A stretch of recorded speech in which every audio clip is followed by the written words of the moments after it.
From Oregon. Mr. President, the Senate will soon vote on an important nomination to the Department of Health and Human Services. January Contreras is President Biden's choice to serve as Assistant Secretary for Children and Families.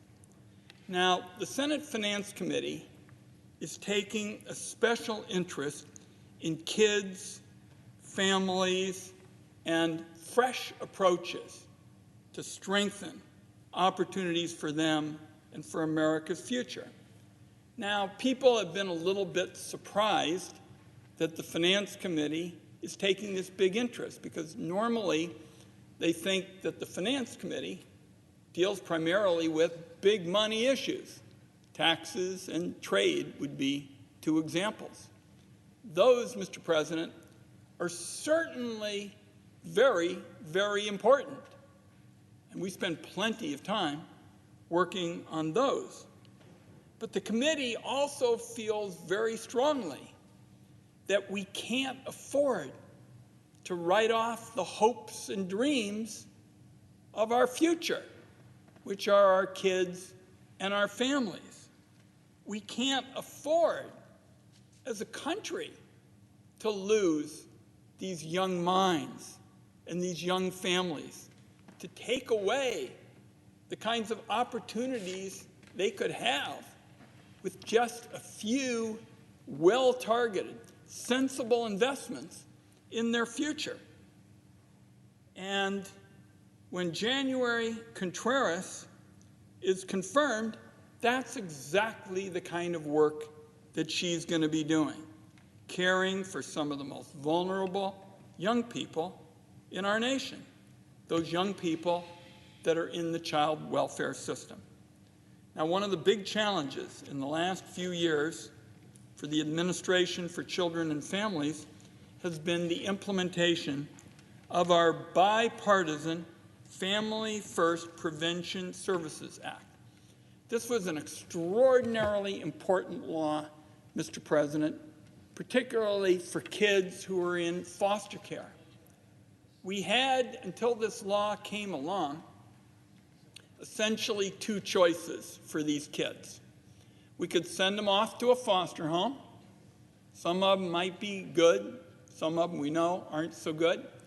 Or we could leave them in a family situation at home that wasn't too desirable. You might have a parent who had been caught up in drugs or alcohol or something else. What the Finance Committee did in enacting the Family First Prevention Services Act is it said, we've got these two choices over here. Neither of them are ideal.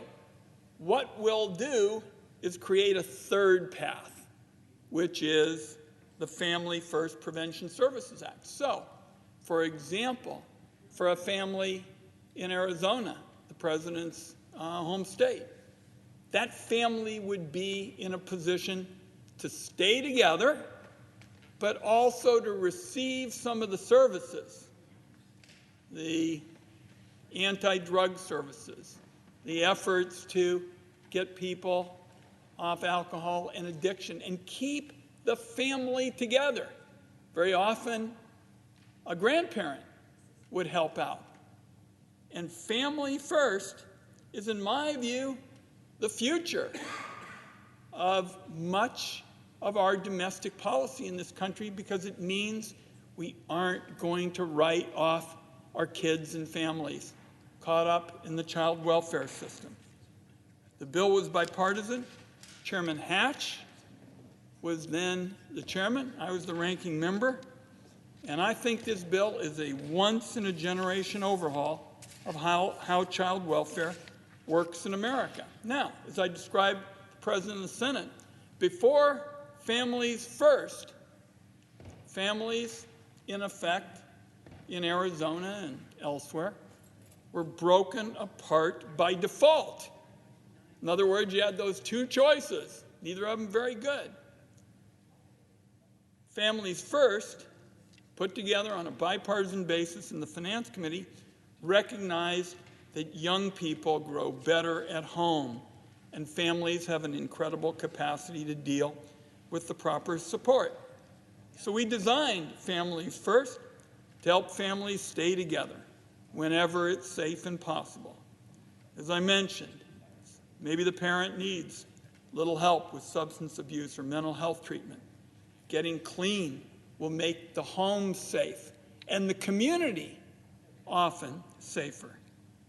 And as I mentioned, I was particularly thrilled that we could look to grandparents once again to step in as a caretaker for their grandkids, because when I was a young member of the other body, I wrote the Kinship Care Bill, which was something that really came out of America's churches, where grandparents could step in and provide a compassionate role model and caretaker for the grandkids. The new approach builds that smart flexibility into the system so that kids and families get the support they need. In my view, it's especially important right now to help address mental health. The Finance Committee had a hearing today on that. Senator Crapo and I have vowed to have a bipartisan bill on that. And it's particularly important to have Families First right now because it allows us to address mental health and substance abuse and strengthen families at the same time. This, Mr. President, is what families are all about. Now, implementing the law takes a lot of close collaboration between the federal government and the states. It has not been easy. The previous administration made it pretty challenging. But because this is a bipartisan priority for the Finance Committee, we have just pushed ahead. And I'm especially looking forward to working with Ms. Contreras on that task. Now, Ms. Contreras and I have some work experience that might be of interest to the President of the Senate. Ms. Contreras led Arizona Legal Women and Youth Services, a legal aid organization for children and young adults who have experienced abuse, neglect, family separation, homelessness, and human trafficking. Before my time in the Congress, I ran the Oregon Legal Services for the Elderly program, the legal aid program, especially for seniors. And then the rest of the time, I was co-director of the Oregon Gray Panthers, helping again families and seniors and others. Back then, seniors were constantly getting clobbered by insurance scams and bill collectors, and somebody needed to be there for them. So Ms. Contreras is very, very qualified for this job, qualified to steer Families First into a period of exceptional progress, because states are really hungry, Mr. President, for this option, the option that makes a big difference because it ensures that we're not writing off our families, we're not giving up on them. And that's something that I think is particularly important to hear from our Finance Committee members, because everybody thinks that the committee does focus on all these things with, big money. But we're especially interested in seeing nominees like Ms. Contreras come forward. I think she'll do a terrific job as the head of the Administration for Children and Families. She's going to do a terrific job of moving Families First ahead. She had bipartisan support in the Senate Finance Committee.